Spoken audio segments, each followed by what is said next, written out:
So now that we have a basic understanding of what ideology is, the next key ideas you need to understand are in fact the key skills from the media study design that deal with ideology.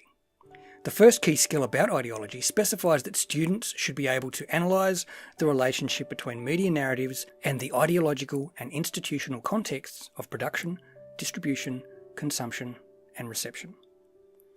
There are a lot of scary words in that perhaps, so don't be put off by that statement just yet. We will look into each of these so you'll have an understanding of all of these points. The second key skill simply says that students should be able to discuss how ideologies shape media narratives.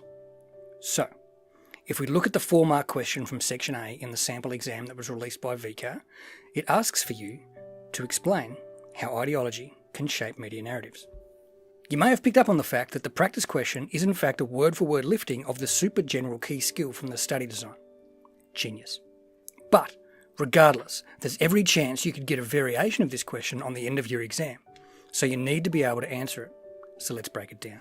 Turn down for what? As questions go, it's a pretty broad and ambiguous one. Realistically, the best way of answering it is to incorporate the knowledge from the other key skill about ideology, as well as analyse the use of codes and conventions in one of our films.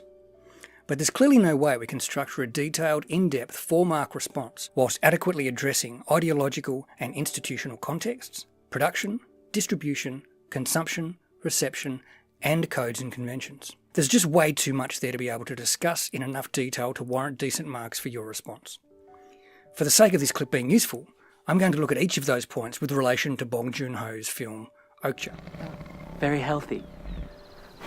But we'll only choose 1 or 2 of those elements to include in the sample response that we'll write later at the end of this sequence of clips. But firstly, before we can even get stuck into the content of the film, we have to interpret the question and make a choice about what we believe it to be asking of us. And we'll get to that in the very next clip. Don't worry, I'm not here to put you to sleep with some corporate speech like my boring sister might have.